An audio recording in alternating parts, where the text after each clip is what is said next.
We obviously had to book a vehicle for this trip, so I booked with a Polo, and in total it cost $1,150 plus an extra $200 for a wheel and tyre cover. The reason why I went with a Polo is because they had unlimited kilometres. Most other companies only allow 200 kilometres a day, and if you go over that they end up charging you a fair bit. So if you're looking at hiring a vehicle, make sure to look for one that has unlimited kilometres. And the other good thing about a Polo is they had no young driver fee, so a lot of other companies charge you for being under 25 years old and being a driver, while Apollo didn't. And the reason why we went with a van is so that we could camp for free or fairly cheap instead of just booking motels and backpackers.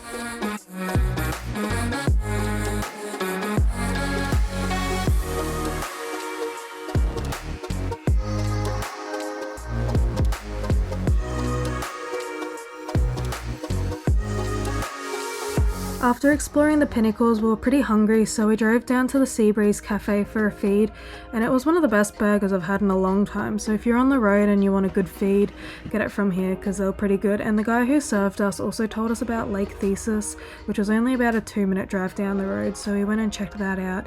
And then only a couple hundred meters away there was this lookout called Henson Lookout, and there was a nice little rainbow there.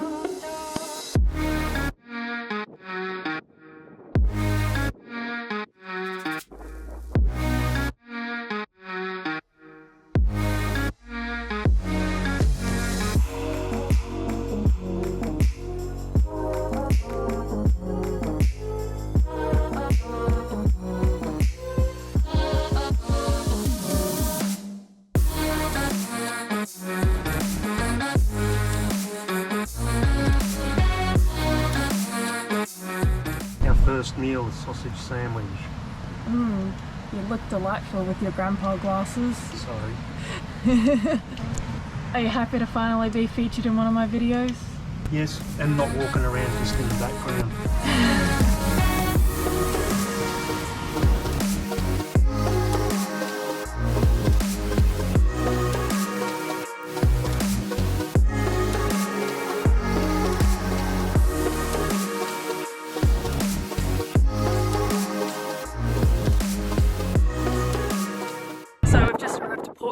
And this is where the pink lake is, and I'll turn the camera around and show you guys what it's like because it's beautiful. Although it's a little bit overcast today and a few clouds, it's still pretty pink. So this is it. I don't know if it shows up as well as what I can see in real life.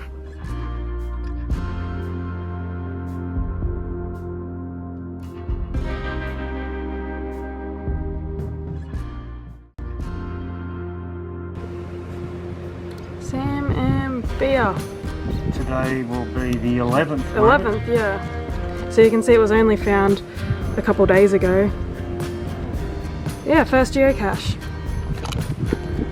We're going to be trying to find a few geocaches along the way, and I'll explain it another time what geocaching is, but it's essentially just a big treasure hunt where people hide things. So that's our first one, and we're in Port Gregory. We haven't looked for any other yet, so it's good to find one. That was a nice quick one. That was a nice quick one. Second find. Nice easy find. Not quite big enough to hide our little teddy bear though, is it? When was the first one? Oh, there's a few from 2016. Maybe it's been an updated piece of paper. Oh yeah. Well, we'll add to it.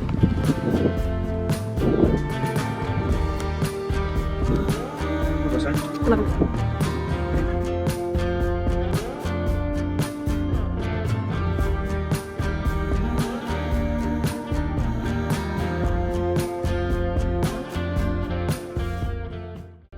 was a little bit frustrated with myself on this trip. I lost an SD card, and the SD card had a lot of footage to do with the Pink Lakes, and it had some pretty cool drone shots where I sent the drone up pretty high. This was the only video I had saved, but luckily I didn't lose too much footage. Like I used multiple SD cards over the trip, so luckily I was still able to put this video together. And yeah, just use your imagination, guys, and pretend that there's some cool drone footage up here.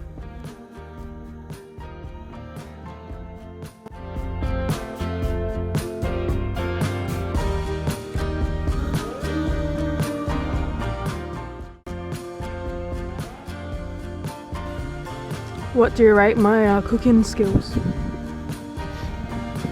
Egg and bacon burger, very good. First thing in the morning, sitting here at the Pink Lake, enjoying it. Which it doesn't look too pink on the camera. Oh, down that way it is, to your right. Yeah.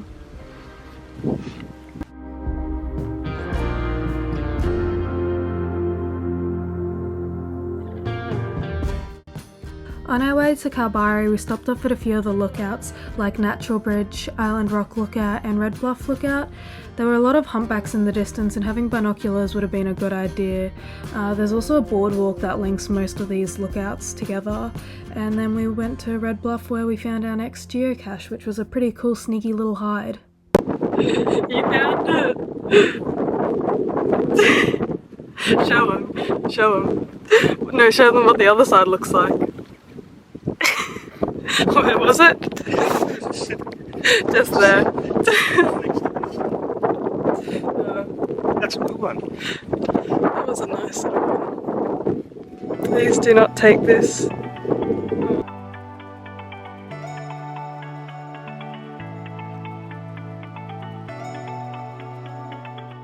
Kalbarri was one of my top destinations that I wanted to visit on this trip, apart from obviously swimming with the whale sharks, because I don't need to tell you guys how much I love my sharks. But anyways, Kalbarri has a $15 fee to enter the national park, but pretty much all the national parks in Western Australia have a fee, but at least it's going back into the national park itself, and $15 honestly isn't that bad here and there. So first up we went to the skywalk, which was pretty cool, and then we seen this little guy walking down the bottom. We were looking at hats and items that people had dropped, and there was just an echidna walking across the rocks, so keep an eye out and look down and you might be able to find some wildlife. But yeah, Kalbarri had some amazing views, and I would have loved to spend more time here. We only spent half a day, but you could definitely spend a couple days because there's a few overnight hikes you can do as well. Then we went to Nature's Window. That's only just a few 100-meter walk. And then Z Bend Lookout, which was absolutely stunning. I highly recommend going here. It was only 1.2 kilometers return, but it was such a short, nice, easy walk.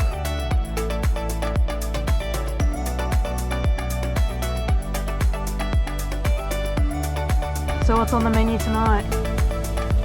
Spaghetti, carbonara, sausages. I cut up some sausages and some onion. Got to reuse because we don't have any bowls. And some of the cheese. We might as well use the rest of the cheese. Nice. Is it currently boiling? I mean, is it cooking? I'll give this a look. Oh, nice. Are we going to set off the smoke alarm tonight? No, I don't think so because it's just steam. That's good.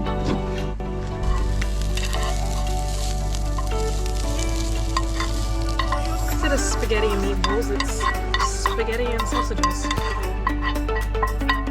That's a good camp feed, and I'm not going to eat all that. I think so.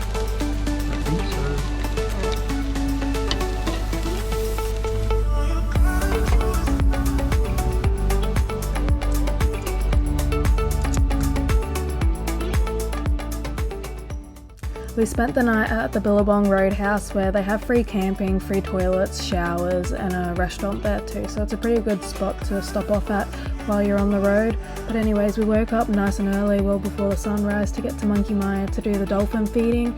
They do the dolphin feedings in the morning and they do 3 a day.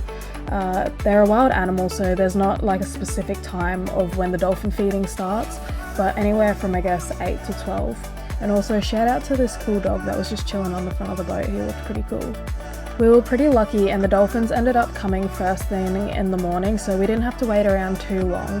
but the only downside to being there first thing in the morning is everybody else seems to have the same idea to go to the dolphin feeding first thing, and there was just a huge crowd there and it was sort of hard to see the dolphins. But after that first experience, I went and chilled with the emus for a little bit. They were pretty cool. And not too long after the first feed, they had their second feed, which I highly recommend going to the second one if possible, because there was barely anyone there. All the crowds had gone after the first set of feeding. So when I went down to the water, there was only me and a handful of other people. So try going to the second one, but obviously they're wild animals, so you can't guarantee when they're coming or when they're not. But this little baby was having a lot of fun in the shallows. It was a pretty cool spot, but yeah, try to go with the second group if you can.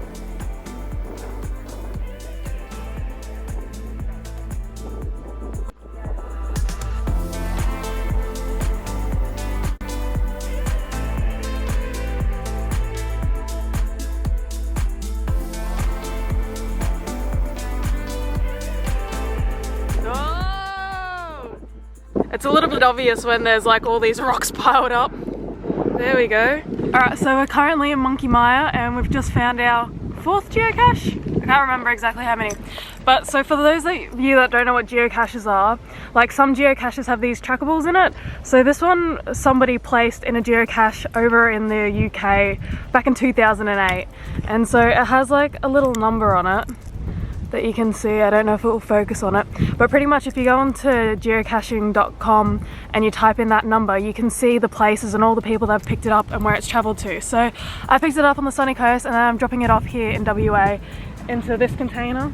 As you can see, it's quite a big one, so it's good for trackables and stuff. So all around the world there's just these hidden around the place, and it's a fun little thing to do while you're out traveling. So now I'm releasing this one and it'll be on its journey again. And then we'll write our names into the logs, and yeah, just a little bit of fun. And now that we've signed our names and put our little teddy bear in there, I'll show you. It just goes in there and you hide it the exact same way that you found it. And then we finally made it to Shark Bay, one of my top destinations, because you guys know how much I love sharks. How cute is this little baby tiger shark? Absolutely adorable. It was so cute. So this is actually like an aquarium tank. At the moment we're just standing on the top of it. They have like a little bridge and they try feeding the sharks so that you guys can see them. Obviously the water is a fair bit murky that particular day, so they weren't offering any diving, but you can go diving in the water there, so I wouldn't mind going for scuba dive one day. But then they also had an awesome tour all around the aquarium, you know, talking about all the different animals. They pretty much talked about every single aquatic animal that they had in there, so it was pretty cool. I also liked the way that these guys ran the place, because they seem to be there for the education and the research of the animals. Well, a lot of other aquariums you go to, they're sort of there just for the money. I definitely just liked the way that this place was run. It was a good little stop off.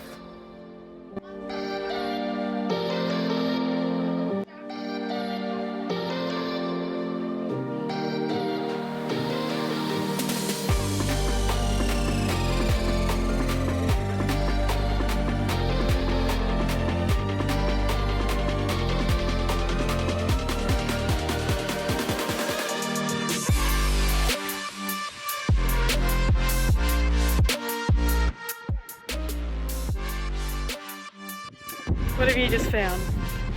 Another one. Look at you go. You're a professional. When was it placed? Back in 2011. I'll give you guys a hint. We're at Shark Bay.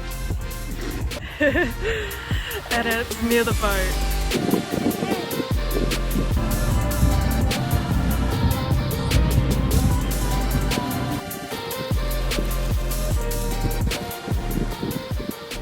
Well, apparently if this is twice as salty as everywhere else, let's give it a little.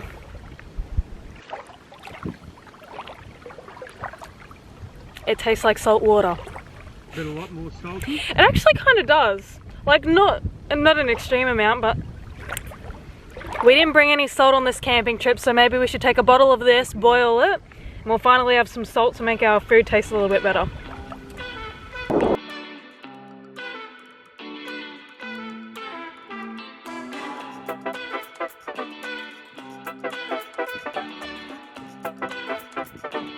I was a little bit disappointed visiting this area. I don't know if you guys can see, but there's a fence there stopping anyone getting near the water's edge or the boardwalk.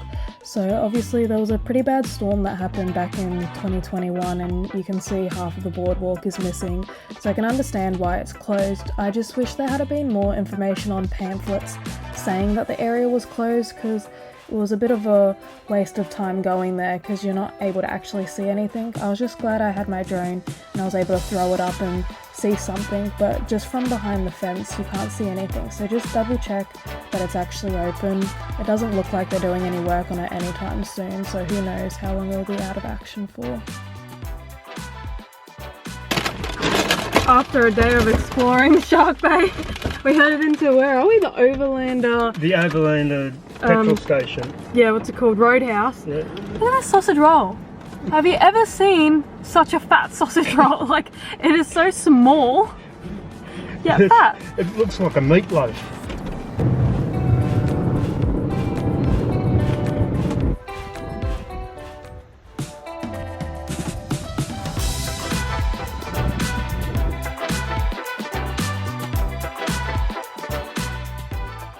Well, today is now a nice, quiet, peaceful night. So obviously with the fiasco of our flight being cancelled literally as we were boarding it, had to go then just make a beeline for the service desk and try to find another plane ticket, which very luckily for us, which my luck's normally not this good, but we were like 2 of 50 people that were able to find another flight with Qantas, so they rebooked us with Qantas, which is good. I guess we got a little bit of an upgrade, and we actually got meals. We got food and we got drinks and stuff, which wasn't going to come with Jetstar.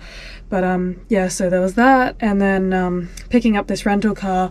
We were there first thing in the morning, but then we like did everything and signed off, and we were just waiting. And waiting, and they forgot to give us the van, so it pushed us like a couple hours behind because we missed our flight, and then like took a while to get the van. So now we're finally back on track. It's not as stressful, and we're in Carnarvon tonight.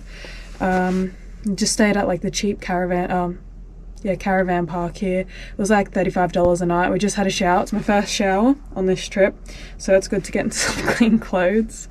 Very nice warm showers. I recommend staying here. It's on the cheap side. It's good. But yeah, we also haven't really done any grocery shopping. We haven't had much food and we haven't had much water. We haven't done a big grocery shop because I was going to do that in Perth, but because of everything that's happened, it was going to set us too far back. I know, like, you're like, oh, but yeah, it might only be like a 20-minute shop, but yeah, it was just, I wanted to get on the road, guys, and there's IGAs and stuff, so we've just been buying as we've been needing to eat, so we haven't had too much. But in Carnarvon, we've got ourselves some sausages, got some bacon, bought a whole heap of onions, got some baked beans, and we're just gonna mix it together. I never claimed that I was good at cooking, you know. I might like show you guys what I'm cooking, but I think it's in everyone's best interest if I don't cook. So this is why I like showing you guys, you know, if I can't cook and I can make it work, you might be able to as well. Oh, we also need to buy some salt. This salt was like $1. So I know we're not going to need this much, but like buying the little ones was like $5 here in town. So yeah, anyone needs any salt, we got some salt. Yeah, let's get to it.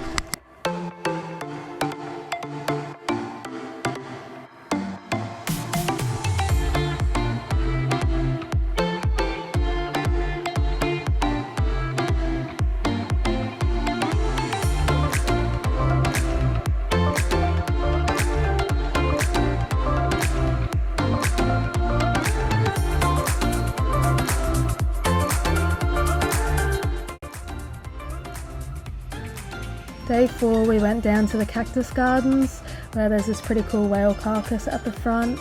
Make sure to bring a gold coin donation because this isn't actually council owned property.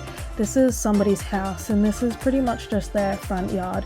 He does it as a little bit of a tourist attraction to get people into the area. So it's pretty cool someone's done this to their own house. The cactus garden in Carnarvon, and there's a recently placed geocache here. There we go! And The first one. I think we're the first ones to have found it, so we'll open it up. Look at that,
birds and see the sun. Side by side our fears are done. Oh, the good times just begun.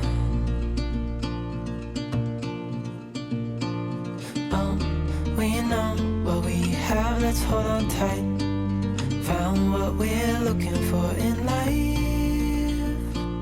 Call us crazy, but things are finally right. With you and I, the future is bright.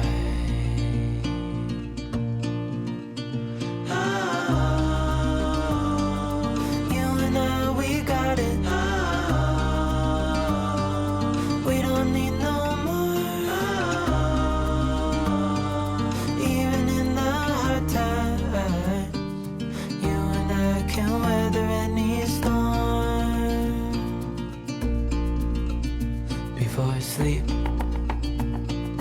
hear the crickets, see the moon, side by side and through, no limit to what we can do.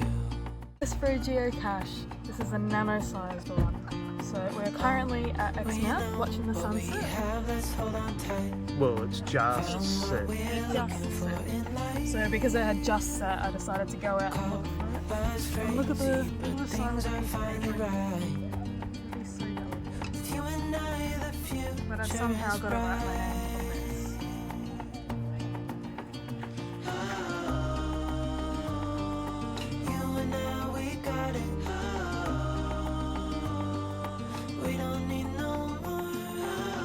Oh, you want to local beer too. Day 5 was a big day. It's the day we've been looking forward to all trip. We finally got to go swim with the whale sharks. We booked through 3 islands whale shark dive and they were amazing. On the bus ride to the boat ramp, they even gave a tour and we learnt a lot about the local area. First of all, we went for a snorkel in the reef while they sent a spotter plane out to go find the whale shark for us. As you can see, the Ningaloo Reef has just such an amazing aquatic marine life. It was so beautiful and the weather this day was 10 out of 10. As you can see, there's not a cloud in the sky. There was 0 wind. It was crystal clear and we even seen quite a fair few humpbacks on the ride to the whale shark. So it was just absolutely amazing. We got to see so much and yeah, we also seen a humpback whale while we were in the water with the whale shark, but unfortunately I didn't get that on film. So we chucked our fins on and then we finally got to go swimming and this was the first whale shark that we seen. So this was a bit of a bigger one. We ended up doing 4 dives in total with the whale sharks. So this was the first one and then the 3 other dives we did were with a totally different whale shark. It was a little bit smaller and you can see it had a scar on its head because it had been run over by a boat recently.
currently at the Billabong roadhouse, which we stayed at on day, I don't know, 4, something like that. I don't know, we stayed here along the way, and so we've come back here and we've skipped over Carnarvon where we originally stayed. Having my first ice cream of the trip. Normally I eat a lot of ice cream, especially like when I'm traveling, just like for a little snack, so it's good to have some ice cream. A lot of things that we missed along the way that I'm wanting to do again. Like, I'd love to bring the Pajero over here because there was so many four-wheel drive tracks, like so many places that I wanted to go to, where I'd be like, oh, we should turn off here, and then I look down the road and it's like either soft sand or like something that this van wouldn't be able to do. So I'd love to bring my car over here.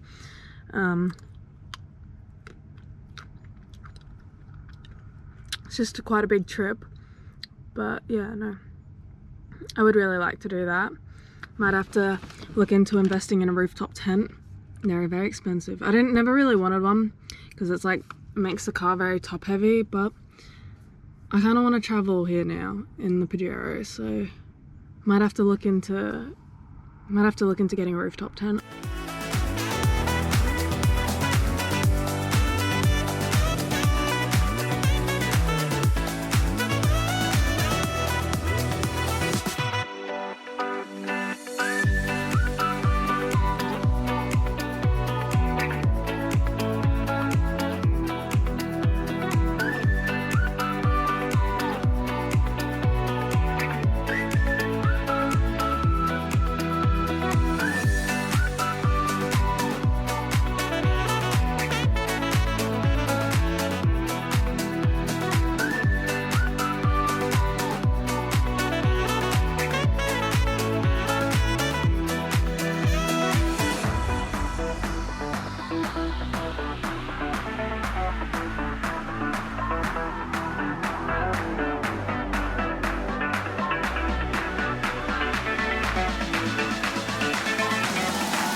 Day 9 we went to Rottnest Island. I wasn't even sure if we would have time this trip, but it was around about 9 o'clock at night and we were camping at the Sandy Cape recreational area, and I booked a ferry ticket hoping that we'd get there on time because we had to wake up super early because we were about 2 hours away from where the ferry was.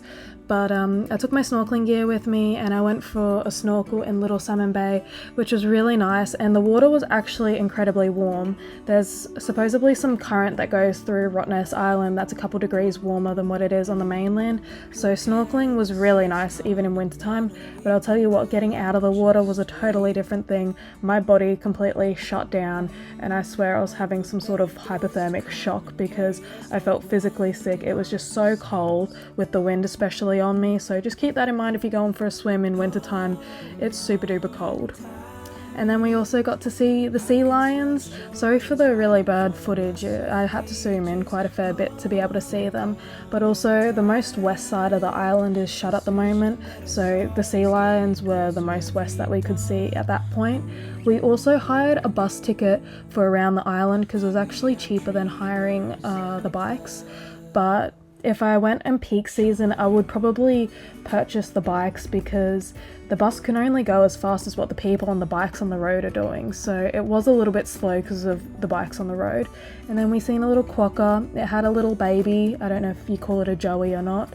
And then, yeah, me and my dad had a sneaky little drink, try to warm myself up, and then I tried getting a little selfie with one of the quokkas. This was pretty much the best one that I could get. It's actually very hard to get a selfie with them.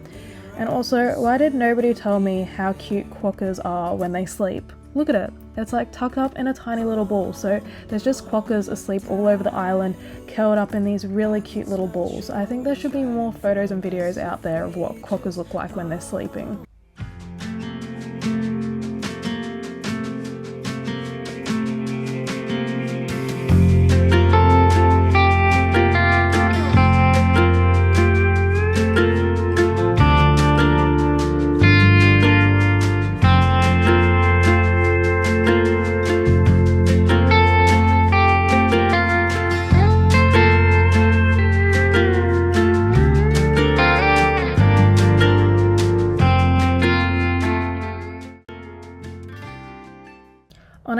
day. I didn't really have much planned because we were going to be catching our flight, but we did have enough time to go to the Maritime Museum, and they also had a pretty cool exhibition on at the moment to do with sea monsters, so they had some pretty cool information and a lot of fossils there, so check that out. And then, oh, did you see that? There was a little Pajero.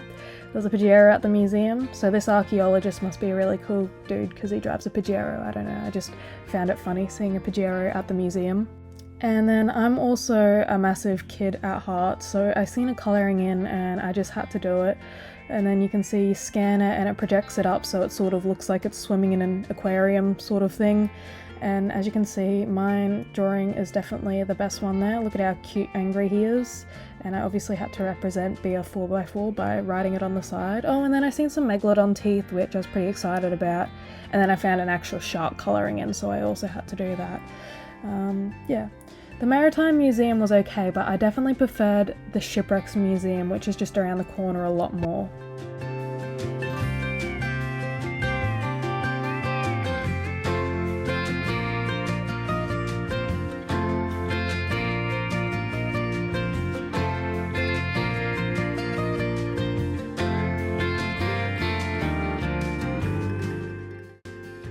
The Shipwreck Museum had a lot of cool artifacts that they've found throughout the years, so I definitely recommend going there. It's just a gold coin donation to get in. And I just want to say a big thank you for watching this video. Also included in the price with your whale shark dive is you get professional photographs of the whole experience, so these are what they turned out like, which is really cool. It doesn't cost any extra. I've just added a few other photos of the trip as well, and in the description of this video I'll break down all the costs and everything like that, so check that out. And yeah, thank you again for watching.